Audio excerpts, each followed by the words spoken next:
नमस्कार. श्री निसर्गदत्त महाराज दैनंदिन चिंतन भाग 367 आणि 368. श्री निसर्गदत्त महाराज म्हणतात, आपल्या असणेपणाबद्दल पूर्णपणे जागृत राहा. आपल्या असणेपणाबद्दल पूर्णपणे जागृत राहा. मग तुम्ही जाणीवपूर्वकच आनंदात राहाल. मग तुम्ही जाणीवपूर्वकच किंवा अजाणता सुद्धा आनंदात राहाल. तुम्ही स्वतःच्या मूळच्या आहेपणावरून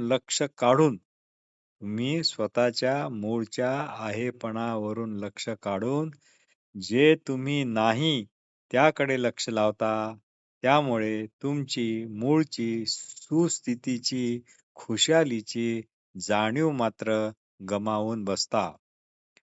विसरणे आणि न विसरणे या सर्व मानसिक अवस्था असून यांच्या पलीकडे एक अवस्था आहे, तिला स्वरूपस्थिती किंवा अगोदरपणाने असणारे असणेपण म्हणता. या सर्व मानसिक अवस्था असून या पलीकडे एक अवस्था असते, तिला स्वरूपस्थिती किंवा अगोदरपणाने असणारे असणेपण म्हणतात. आठवणे, विसरणे ह्या सर्व मानसिक अवस्था असून त्या सदैव विचारबद्धच असतात, स्मृतीबद्धच असतात, म्हणून त्या शब्दबद्ध पण करता येतात. उदाहरणार्थ, जन्म होण्याची कल्पना घ्या, मी मरणार ही कल्पना घ्या. सर्वच प्राणीमात्र्यांचे देह हे देहाच्याच ठिकाणी असून ते आपापला शरीर धर्म पाळतात. त्यात समान रूपाने सर्व प्राणीमात्र्यात जे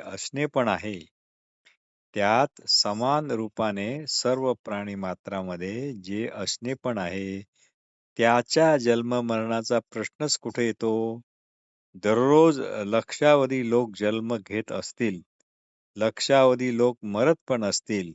माझ्या दृष्टीने संबंध विश्वाचीच घडण सतत बिघडत आहे आणि सतत घडत पण आहे. त्याविषयी शोक करण्यात काय अर्थ?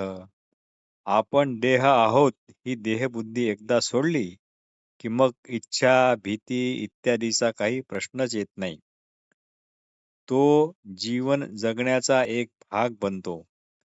साधक विचारतो, जगासाठी मुक्ती नाही काय? महाराज लगेच म्हणतात, तुम्हाला कोणते जग वाचवण्याची इच्छा आहे? तुमच्या स्वतःच्या प्रक्षेपणाच्या जगासाठी की अजून कशासाठी? ते तुमचे तुम्हीच वाचवा. तुम्हाला कोणत्या जगासाठी मुक्ती पाहिजे?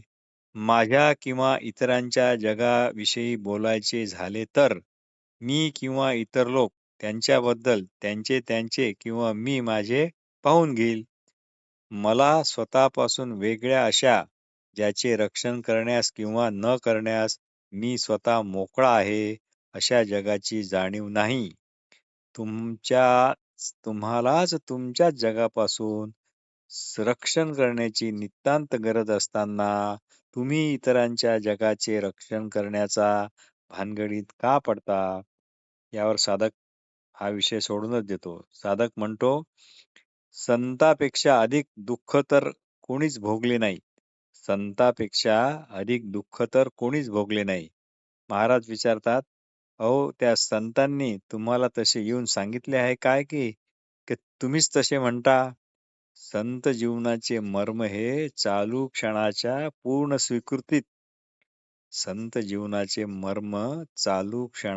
संपूर्ण स्वीकृतीत व घडणाऱ्या गोष्टीबद्दलच्या सुसंवादात असते. संत जीवनाचे मर्म चालू क्षणाच्या संपूर्ण स्वीकृतीत आणि घडणाऱ्या गोष्टीबद्दलच्या सुसंवादात असते. गोष्टी जशा घडायच्या त्यापेक्षा त्या वेगळ्या असाव्या अशी संतांची इच्छा नसते. गोष्टी जशा आहेत त्यापेक्षा त्या वेगळ्या असाव्या अशी संतांची इच्छा मुळीच नसते. तो जाणतो की सर्व दृष्टीने विचार करता त्या अटळच आहेत आणि योग्यच आहेत. वेदना त्याला जाणवतात, पण त्यामुळे तो संत विचलित मात्र होत नाही. साधक विचारतो, तुमच्या दृष्टीने तुम्हाला दिसणारी एखादी व्यक्ती तुम्हाला भ्रामक दिसते. तुमच्या दृष्टीने तुम्हाला दिसणारी एखादी व्यक्ती तुम्हाला भ्रामक दिसते, पण तीच व्यक्ती मात्र आम्हाला खरी वाटते. हे कसे काय? यावर महाराज म्हणाले, तुम्ही म्हणजे सर्व सच्चित आनंदाचे मूळ असल्यामुळे तुम्ही म्हणजे अर्थात सर्व सच्चित आनंदाचे मूळ असल्यामुळे तुम्ही जे काही पाहता तुम्ही जे काही पाहता त्याला त्याची मूळची नसलेली सत्यता त्याला मूळची नसलेली सत्यता तुम्ही देता हे तुम्हालाच कळत नाही. तुम्ही म्हणजे म्हणजेच सर्व सच्चित आनंदाचे मूळ असल्यामुळे तुम्ही जे काही पाहता इत्यादी त्याला त्याची मूळची नसलेली सत्यता तुम्हीच देता हे मात्र तुम्हालाच कळत नाही. तुमच्यात असे एक केंद्र आहे की ते ज्याच्याकडेही पाहते त्यालाच सत्यत्व देते. कारण तुम्हीच सत्याचे उगमस्थान आहात. हेच समजायला हवे. हेच समजायला हवे. हेच समजायला हवे. तुम्ही कशालाही सत्यत्व देता किंवा देऊ शकता. कुणाकडूनही सत्यत्व तुम्ही मिळवत नाही. तुम्ही स्वयंप्रकाश आहात. तुम्ही कशालाही प्रकाशित करू शकता, पण कशाकडूनही प्रकाशित मात्र होत नाही. जे जे दिसते किंवा भासते ते तुम्ही तसे मानता, म्हणूनच तसे ते तुम्हाला दिसते किंवा भासते.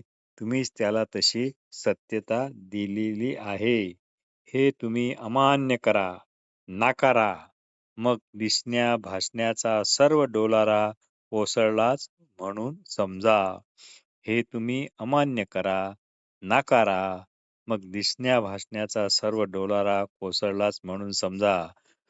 पण इच्छा प्रेरित व भीतियुक्त राहून तुम्ही ज्याचा विचार कराल ते तुम्हाला सत्यच वाटेल.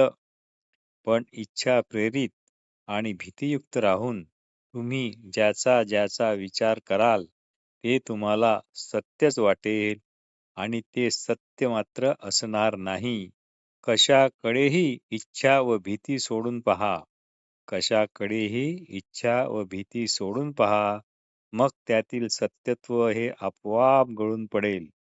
ही श्री निसर्गदत्त महाराज जी फारच महत्वाची गोष्ट इथे सांगत आहेत. ही श्री निसर्गदत्त महाराज फारच महत्वाची गोष्ट इथे सांगत आहेत. हे आपले सत्यता प्रदान करणे चालू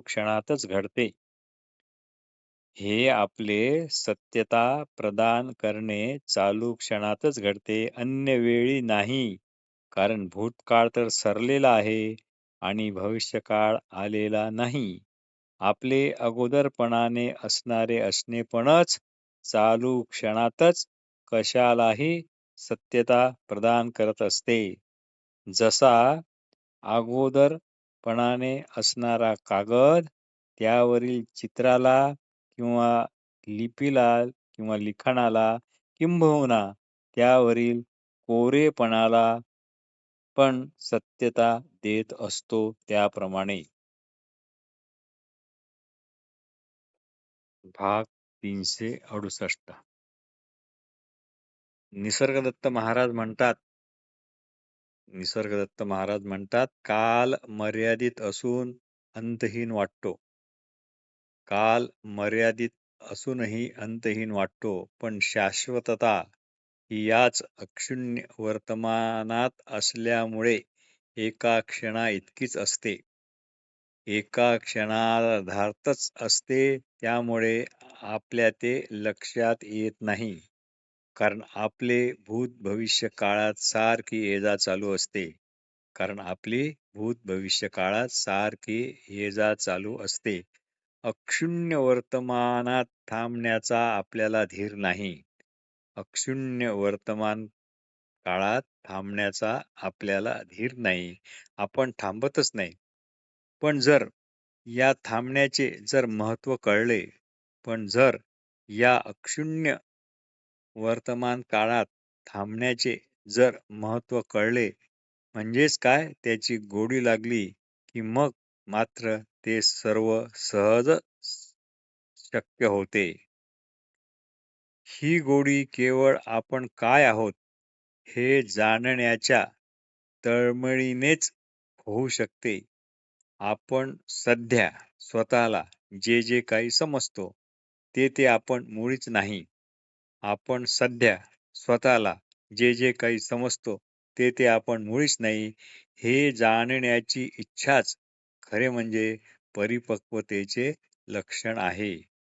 आपण सध्या स्वतःला जे काही समजतो, ते आपण मुळीच नाही. हे जाणण्याची जिज्ञासाच खरे म्हणजे परिपक्वतेचे लक्षण आहे. परिपक्वतेसाठी तुमची दृष्टी स्पष्ट आणि निर्मळ अशी हवी. परिपक्वतेसाठी तुमची दृष्टी स्पष्ट आणि निर्मळ हवी. प्रत्येक क्षण पूर्ण जागृतीने जगायला हवा. प्रत्येक क्षण पूर्णपणे जागृतीने जगायला हवा. इच्छा आणि भीतीचे मूळ हे वर्तमान काळात व भविष्य काळात असूनही इच्छा आणि भीतीचे मूळ भूतकाळात व भविष्य काळात असूनही वर्तमान काळात कसे येते हे स्वतः शोधायला हवे. ज्यावेळी तुम्ही प्रचंड रागावता त्या नेमक्या क्षणी तुम्ही फक्त रागच असता. ज्यावेळी तुम्ही प्रचंड रागावता त्या नेमक्या क्षणी तुम्ही फक्त रागच असता. रागीट म्हणून कुणी व्यक्ती नसता, तर रागच असता.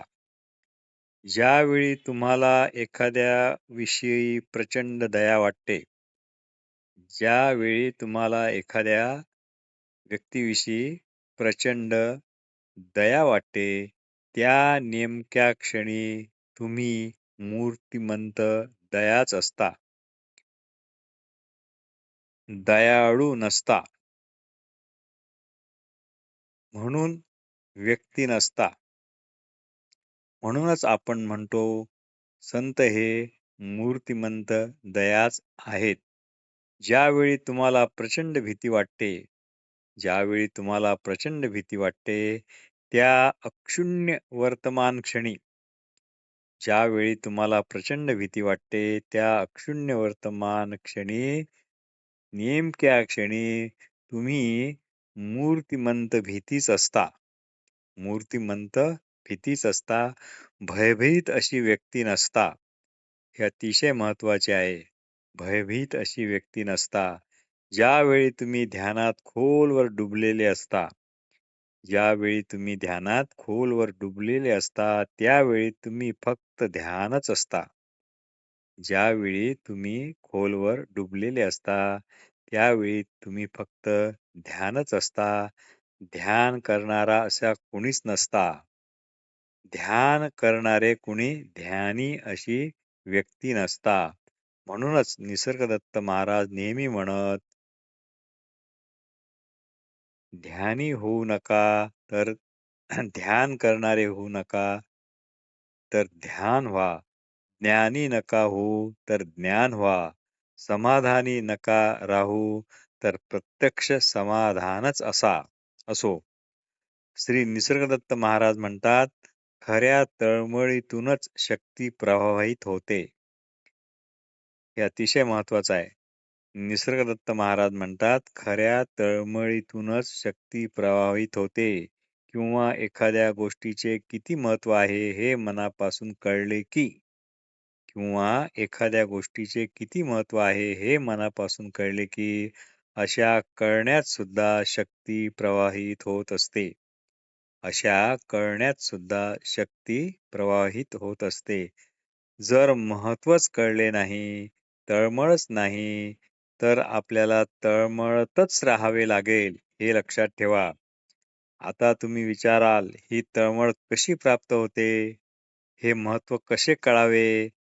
तर स्पष्टता आणि वैचारिक कसोटी हाच यावरचा इलाज आहे.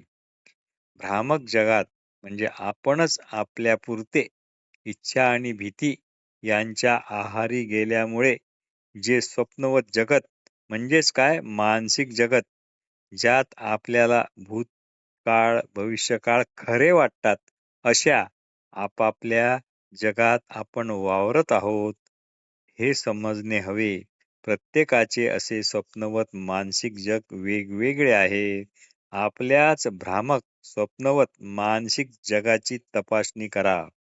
कारण असे हे जग मिथ्य आहे. बाहेरच्या जगाला आहे तसे राहू द्या. कारण असे हे जग हेच मिथ्य आहे. बाहेरच्या जगाला आहे तसे राहू द्या. श्री रमण महर्षी म्हणत, जगाने काय तुमच्या कानात येऊन तुम्हाला सांगितले आहे की काय, की मी जग आहे बरं का म्हणून? साधक विचारतो, यामुळे मी कुठे पोहोचेल? महाराज म्हणतात, पूर्णतेखेरीज पूर्णतेखेरीज आणखी तुम्ही कुठे पोहोचणार? तुम्ही अक्षुण्य वर्तमान काळात स्थिर झाले तर तुम्ही अक्षुण्य वर्तमान काळात स्थिर झाले तर आता कुठे जाणे येणे असे उरेल तरी काय? मग तुम्ही केवळ अगोदरपणाने असणाऱ्या असणेपणातच असाल. कोणताही अपघात तुमचा समतोलपणा बिघडवू शकत नाही.